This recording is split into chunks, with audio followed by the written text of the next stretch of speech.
The smell of rust and dust hung in the air when the storage unit door finally creaked open, and for a split second, the world seemed to stand still. Cody Red Malloy, a broke Hell's Angels biker with nothing left but the patched vest on his back and a heartbeat, full of regrets, stared into the shadowed metal box that had just cost him the last $50 in his pocket. He had no idea why he'd bid on it. Maybe desperation, maybe instinct, maybe fate whispering that even the most broken souls get one last shot at redemption. As the tarp inside shifted with the breeze, something old, forgotten, and life-changing waited underneath it, something that would drag Red into a past he thought he had outrun, and toward a future he never imagined he deserved. If you believe in kindness, second chances, and the idea that even the roughest journeys can lead somewhere beautiful, make sure to like, comment, share, and subscribe. Your support helps stories like this reach more hearts. Red stood in the fading orange glow of sunset, hands on his hips, sweat beading under his leather vest as he stared at the storage unit like it might bite him. Life hadn't been gentle lately. After a crash that shattered both his bike and his bank account, after losing his mother to a long illness he couldn't afford to treat properly, after watching the last of his friends drift away into their own battles, Red was now riding on fumes emotionally, mentally, financially. The club still had his back, but even brotherhood couldn't fill the void left by years of loss. The storage auction was supposed to be a distraction, a momentary escape from his spiraling life, yet here he was, staring at what might be the last bad decision he ever made. Inside, the shadows deepened as he stepped forward. The first thing he noticed was the old motorcycle under the tarp. Its red paint dulled by time, but still catching what little light remained. His chest tightened. This wasn't just any bike, it was a 1960s chopper. The kind built with love, sweat, and hands that meant it. The kind of bike a man poured his soul into. But something about it looked familiar, even from a distance, like a memory tugging at him from the edge of years he tried to forget.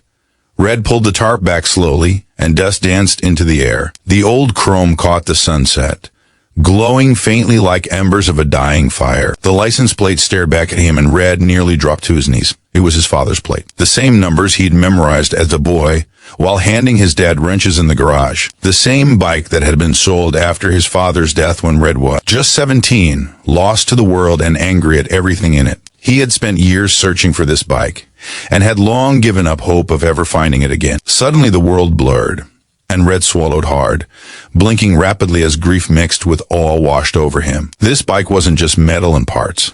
It was memories, lessons, love, everything he thought life had stolen from him. He climbed onto the bike gently, as if it might vanish if he moved too fast. The cracked leather seat molded beneath him exactly the way he remembered. His father's old initials were still scratched into the gas tank, half hidden under dust. Red brushed them with his thumb, feeling something inside him crack open, something he didn't know he still carried. As he continued exploring the unit, Red found a small wooden box tucked behind an old toolbox. The lid creaked when he opened it, revealing photographs, letters, and a folded leather vest. Much like his own, only smaller, older, and marked with a different chapter of the same club. His father's chapter. There were pictures of Red as a child sitting on the same chopper, his father smiling proudly beside him. Letters his father never sent, apologies, hopes, dreams for Red, words Red had never heard but desperately needed. There were confessions of mistakes, promises of change, and messages about how proud he was of the man Red might become. Red pressed the letters to his forehead, gripping them tightly as he fought back a storm of emotions. He had grown up, thinking his father's silence was indifference, that the man had cared more about the road than his own son. But here, in these words written in smudged ink, was the truth, a flaw. Man trying his hardest, but failing in ways he never meant to. These weren't excuses, just the unspoken heart of a father who loved in the only way he knew how. The weight of years pressed on Red's chest, but for the first time in a long time, it didn't suffocate him.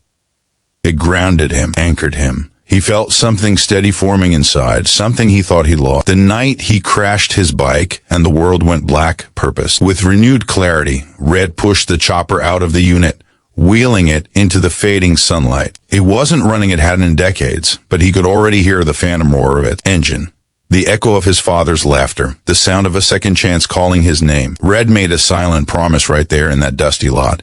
He would rebuild the bike from the ground up.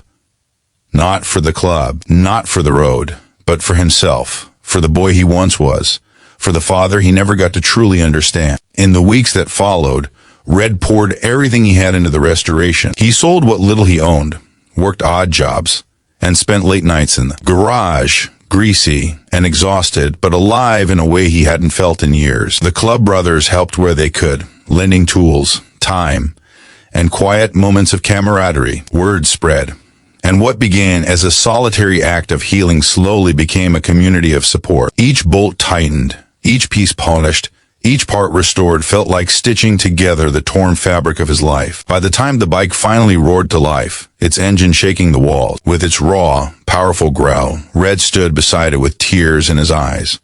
That sound wasn't just mechanical, it was emotional, spiritual, transformative.